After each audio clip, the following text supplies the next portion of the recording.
بسم اللہ الرحمن الرحیم السلام علیکم ورحمۃ اللہ وبرکاتہ۔ عبد الرحمن مدنی کراچی سے آپ کی خدمت میں حاضر ہے۔ ڈاکٹر عافیہ صدیقی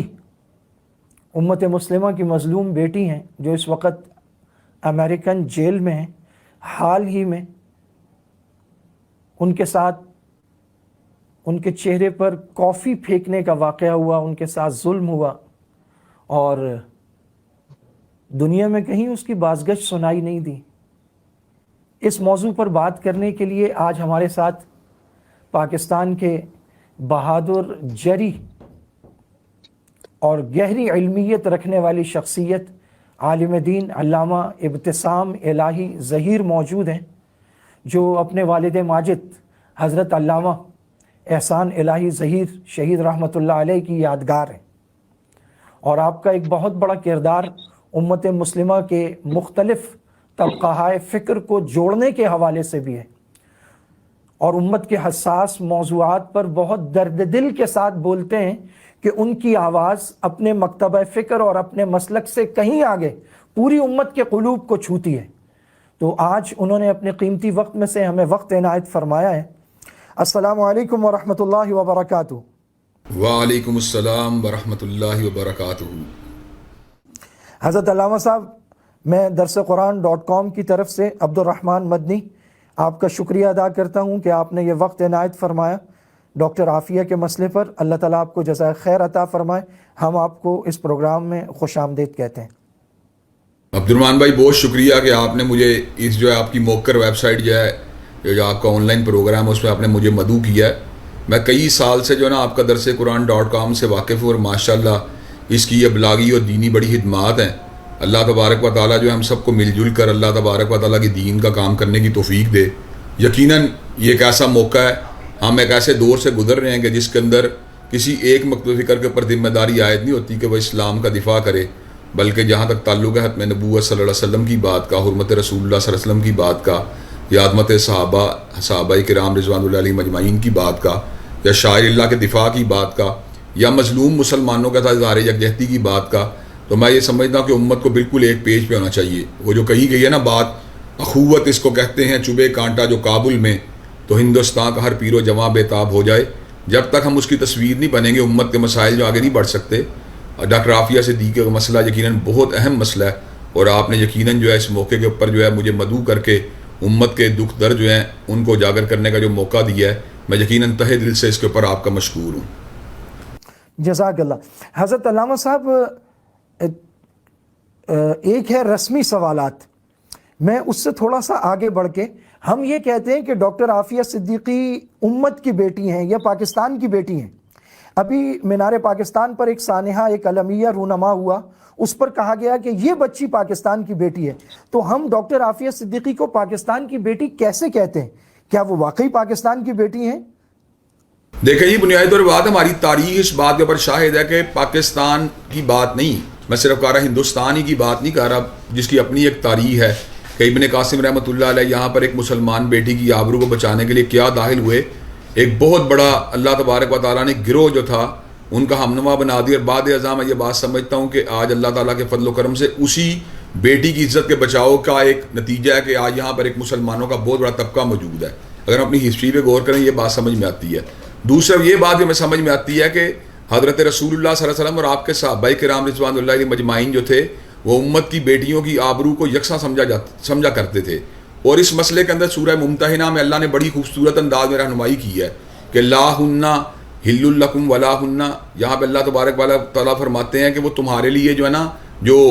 وہ لا ہن ہل لہم، کہ مسلمانوں کی بیٹیاں جو ہیں وہ کافروں کے لیے حلال نہیں ہیں، اور کافر جو ہیں ان کے لیے حلال نہیں ہیں۔ اس کا مطلب یہ ہے کہ بنیادی طور کے اوپر مسلمانوں کی جو بیٹیاں ہیں وہ مسلمانوں کے گھرانوں کی عظمت اور ان کی عزت اور ان کی ناموس کا نشان ہوتی ہیں۔ تو میں یہ بات سمجھتا ہوں کہ ڈاکٹر عافیہ صدیقی چونکہ ہمارے وطن سے اٹھائی گئی ہے اور وہ مسلمانوں کی ایک بیٹی تھی، تو ہمیں یہ بات کہنے میں کوئی مضائقہ نہیں، کوئی حرج نہیں، اور کوئی اس کے اندر ہمیں کسی قسم کی ہچکچاہٹ نہیں ہے کہ ہم اس کو امت کی بیٹی کہیں۔ اور ڈاکٹر عافیہ صدیقی ہی نہیں بلکہ وہ تمام عورتیں امت کی بیٹیاں ہیں جو مغرب یا مشرق کے اندر اللہ تبارک و تعالیٰ کے دین کے اوپر سختی کے ساتھ کاربند ہیں، اور اللہ تبارک و تعالیٰ کے دین کی نشر و اشاعت کے لیے اپنے آپ کو وقف کیا ہے، یا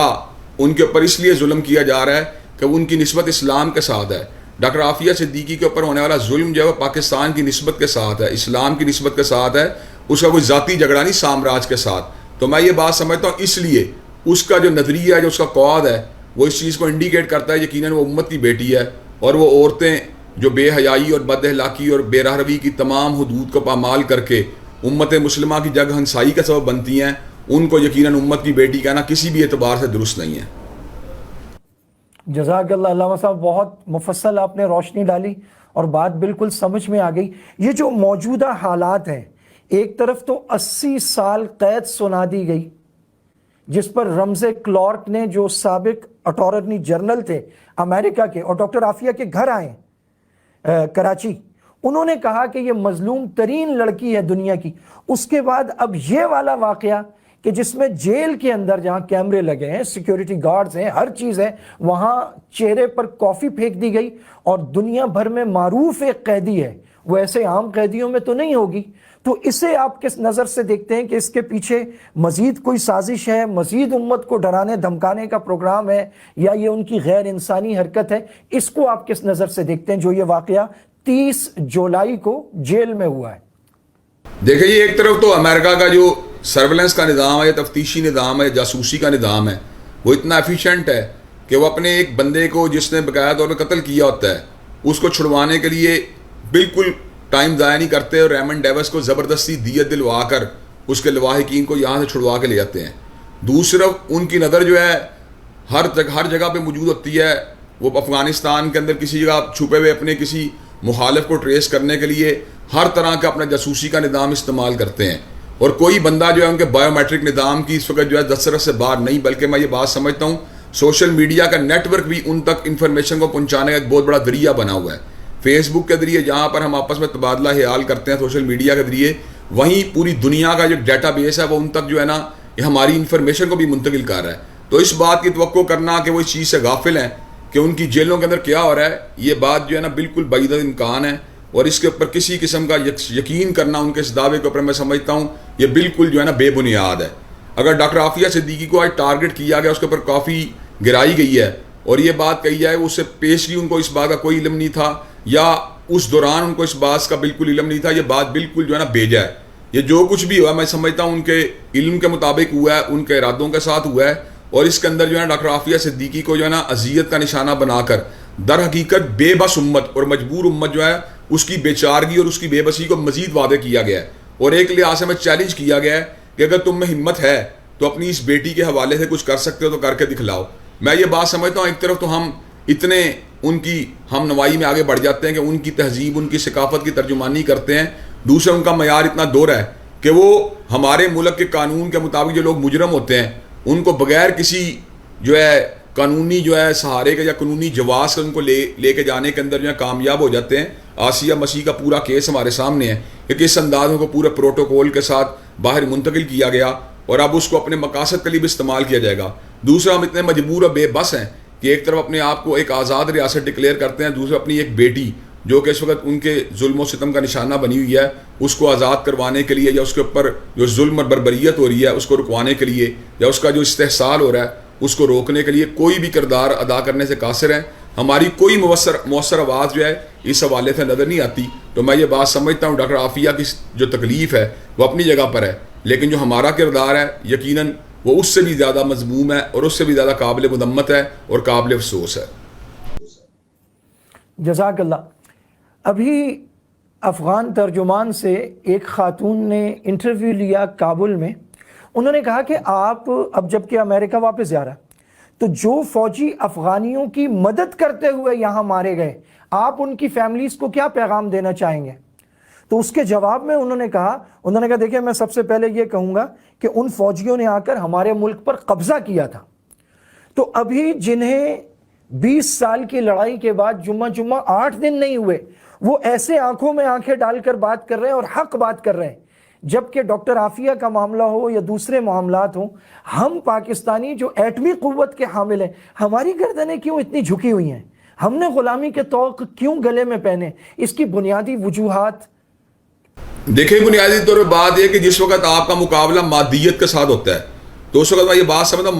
مادیت کا مقابلہ نہیں کرتی، بلکہ روحانیت جو ہے نا مادیت کا مقابلہ کرتی ہے. اگر آپ ان کے مدائل گنیں گے تو آپ کے مدائل کم ہیں، اگر آپ ان کے جہاز گنیں گے آپ کے جہاز کم ہیں، اگر آپ ان کے بحری جہاز گنیں گے تو آپ کے بحری جہاز کم ہیں، اگر آپ ان کی فوج گنیں گے تو آپ کی فوج کم ہے. تو اس اعتبار سے تو کبھی آپ ان کا مقابلہ نہیں کر سکتے. لیکن اللہ تبارک و تعالیٰ نے مقابلے کی اساس فرق بتلائی ہے. اللہ تبارک و تعالیٰ فرماتے ہیں کم من فیۃ قلیلۃ غلبت فیۃ کثیرۃ باذن اللہ. کتنے ہی گروہ جو تعداد میں تھوڑے تھے وہ زیادہ پہ غالب آ گئے اللہ تبارک و تعالیٰ کے اذن کے ساتھ، اس کے حکم کے ساتھ. واللہ مع الصابرین، یقینا اللہ تعالیٰ صبر کرنے والوں کے ساتھ ہے. اگر ہمارا یقین اور ایمان اللہ تعالیٰ کی ذات کے اوپر ہو اور ہم مادیت کو نظر انداز کر کے حقیقت میں اپنے سے بڑی طاقت کی آنکھوں میں آنکھیں ڈالیں کہ اللہ تبارک و تعالیٰ کی تائید اور مدد جو ہمارے ساتھ ہے، باقی وسائل اور اسباب جو ہیں وہ تو ہم دنیا داری کے تناظر میں استعمال کر رہے ہیں. ان وسائل اور ان اسباب کے اندر طاقت پیدا کرنا یا ان کو مؤثر بنانا در حقیقت یہ قادر مطلق کے اختیار میں ہے. تو میں یہ بات سمجھتا ہوں ہمارا زاویہ نگاہ بدل جائے گا.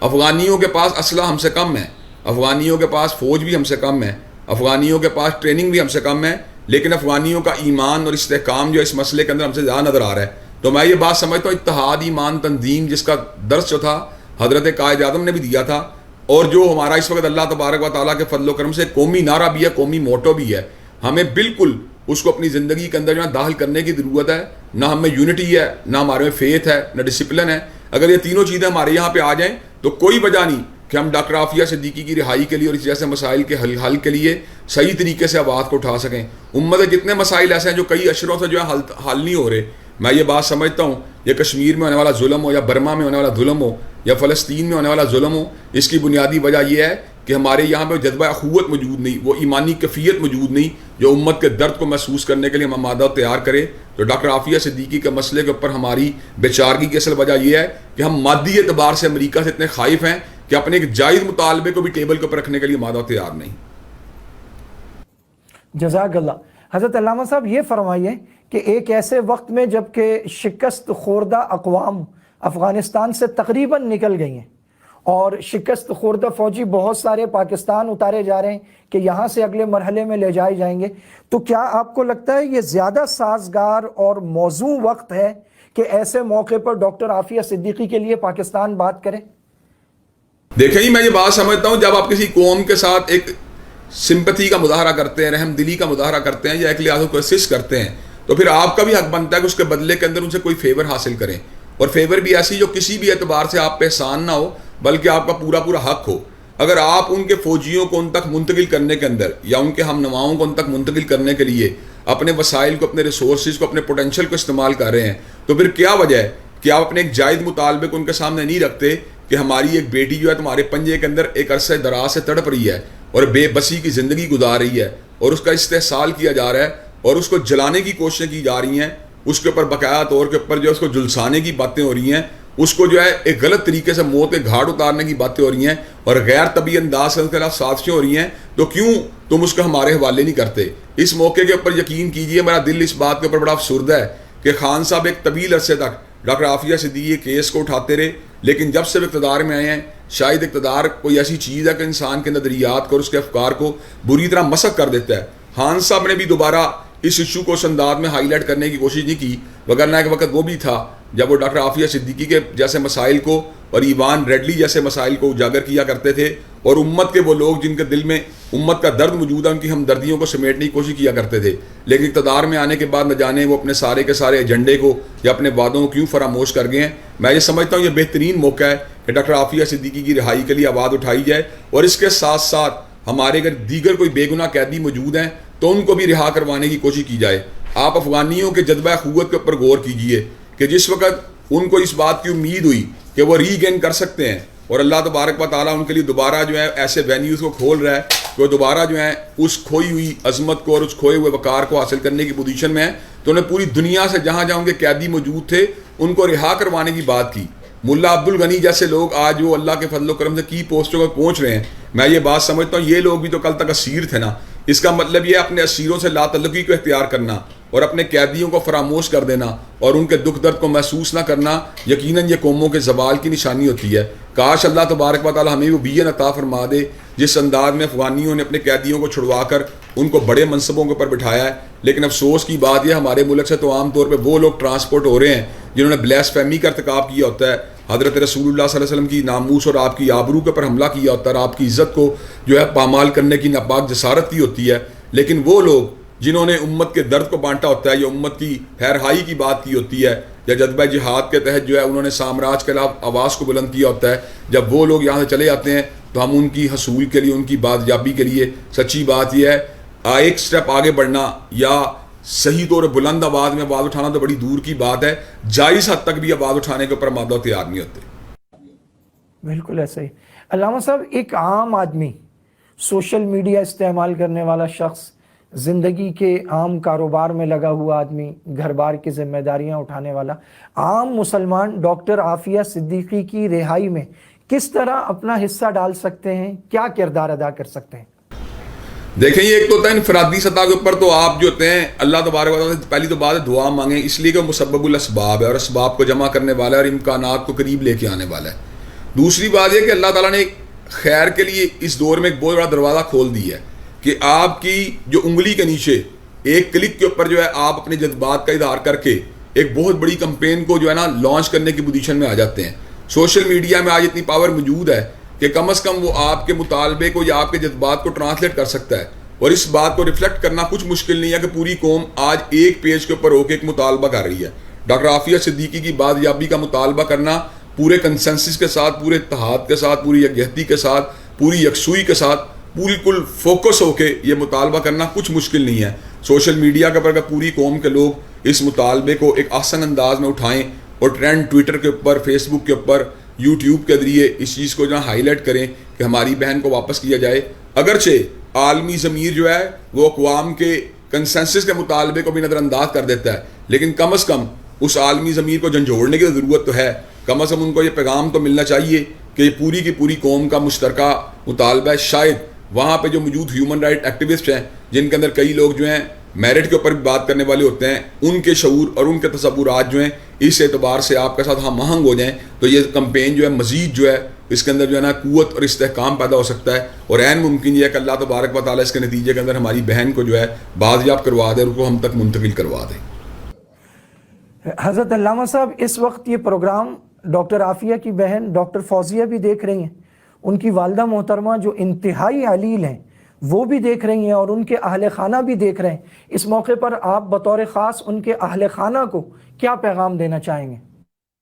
دیکھیں جی, میں یہ بات سمجھتا ہوں کہ جب اس قسم کے معاملات آتے ہیں تو سب سے پہلے انسان کو اللہ تبارک و تعالیٰ سے رجوع کرنا چاہیے. غار کے پتھر کا واقعہ آپ کے سامنے ہے کہ کس انداز میں اللہ تعالیٰ نے ٹنوں وزنی غار کے پتھر کو ہٹا دیا فقط دعا کی برکت کے ساتھ. تو پہلی بات تو یہ ہے کہ ڈاکٹر عافیہ صدیقی گھرانے کے لوگوں کو اللہ تبارک و تعالیٰ کی قدرت کاملہ کے اوپر یقین رکھتے ہوئے اور اس پہ توکل اور بھروسہ کرتے اپنی دعاؤں کو جو ہے نا بھرپور انداز میں جو ہے نا اس کی بارگاہ میں پیش کرنا چاہیے, اور اس بات کے اوپر بھروسہ کرنا چاہیے کہ اللہ تبارک و تعالیٰ ان کی دعاؤں کو سنے گا. وَمَن يَتَوَكَّلْ عَلَى اللَّهِ فَهُوَ حَسْبُهُ, جو اللہ پہ بھروسہ کرتا ہے یقیناً اللہ تبارک و تعالیٰ اس کے لیے کافی ہو جاتا ہے. دوسری بات یہ ہے کہ انہیں اس پیش آنے والی مصیبت کے اوپر صبر کرنا چاہیے, اس لیے کہ لَن يُصِيبَنَا إِلَّا مَا كَتَبَ اللَّهُ لَنَا, جتنی بھی آزمائشیں آتی ہیں در حقیقت یہ اللہ تبارک و تعالیٰ کی طرف سے ہوتی ہیں اور ہمارے مقدر میں لکھ دی گئی ہوتی ہیں. اس لیے ہمیں اللہ تبارک و تعالیٰ کی طرف سے آنے والی آزمائشوں کے اوپر گھبرانے کی بجائے یقیناً اللہ تبارک و تعالیٰ کی طرف سے آنے والی تکالیف یا آزمائشوں کے اوپر اجر کی توقع رکھنی چاہیے. تیسری بات یہ ہے کہ انہیں اپنا مورال بلند رکھنا چاہیے اور لوگوں کو بھی اس بات کے لیے موٹیویٹ کرنا چاہیے. اور میں یہ بات سمجھتا ہوں ان کی ہندہ پیشانی, ان کا تحمل, ان کی بردباری اور ان کا ہائی مورال جو ہے اس سے پوری کی پوری قوم کو تقویت ملتی ہے. اور دشمن جو ہمارے جذبات کو مجروح کر کے ہمیں دکھی دیکھنا چاہتے ہیں, ہمیں مضطرب اور بے قرار دیکھنا چاہتے ہیں, ان کو جو ہے نا اس بات سے تشویش ہوتی ہے کہ امت اتنے بڑے زخم کے لگنے کے باوجود بھی جو ہے وہ ابھی تک بالکل جو ہے پسماندہ نہیں ہوئی, مایوس نہیں ہوئی, بلکہ ان کی ہمتیں جوان ہیں. اور جہاں تک تعلق ہے ان کی علالت کی بات کا, ان کی بیماری کی بات کا, تو میں یہ بات سمجھتا ہوں ہم سب کو مل کے ان کے لیے دعا کو بھی ہونا چاہیے کہ اللہ تبارک و تعالیٰ ان کے مرض کو اور ان کے غم کو دور فرمائے, کہ یقیناً غم اور امراض کو دور کرنے والی اسی کی ذات ہے, وہی شافی اور وہی کافی ہے. اگر وہ امراض کو اور دکھوں کو دور کر دے تو یقیناً انسان جو ہے اس کے تمام کی تمام دکھ اور درد جو ہیں دور ہو سکتے ہیں. میں پوری طرح اظہار یکجہتی کرتا ہوں ان کی فیملی کے ساتھ, اور میں یہ بات سمجھتا ہوں ان کی فیملی جو ہے آج اکیلی نہیں بلکہ پوری امت ان کے درد میں شریک ہے. جزاک اللہ علامہ صاحب, اللہ تعالیٰ آپ کو بہت جزائے خیر دے. اس گفتگو سے مجھے اور ہمارے تمام سامعین کو یقیناً بہت فائدہ ہوا ہے, اور پہلی دفعہ آپ درسقرآن.com پر غالباً تشریف لائیں، تو میں اس موقع کو غنیمت جانتے ہوئے آپ سے یہ درخواست کروں گا کہ آئندہ بھی مجھے امید ہے انشاءاللہ کہ آپ ہمیں وقت عنایت فرماتے رہیں گے۔ انشاءاللہ یہ کون سی بات ہے، بڑی سعادت کی بات ہے کہ اللہ تبارک و تعالیٰ ہماری زبان سے کوئی ایسے کلمات ادا کروا دے جس سے وہ راضی ہو جائے یا جس سے کوئی امت کا فائدہ ہو جائے۔ اس لیے کہ باتیں تو دو ہی ہیں کہ اللہ کی رضا حاصل ہو جائے اور لوگوں کو فائدہ پہنچ جائے۔ اگر یہ دونوں چیزیں مل جائیں تو انسان کو اور کیا چاہیے۔ اللہ تعالیٰ یقیناً ہمیں ان لوگوں میں شامل فرمائے اپنی مہربانی کے ساتھ، اپنے فضل، اپنی عنایت کے ساتھ، جن سے وہ راضی ہے کہ اس کی رضا کا حصول سے بڑی کوئی کامیابی نہیں۔ اللہ تعالیٰ ہم سب کو مل جل کر امت کے درد کے لیے جو ہے نا اس کو بانٹنے والے لوگوں میں شامل فرمائے، اور اللہ تبارک و تعالیٰ ہمیں خیر کے کاموں کے اندر ایک دوسرے کا معاون بنائے۔ جزاک اللہ فی الدارین بأحسن الجزاء۔ السلام علیکم ورحمۃ اللہ وبرکاتہ۔ وعلیکم السلام ورحمۃ اللہ وبرکاتہ۔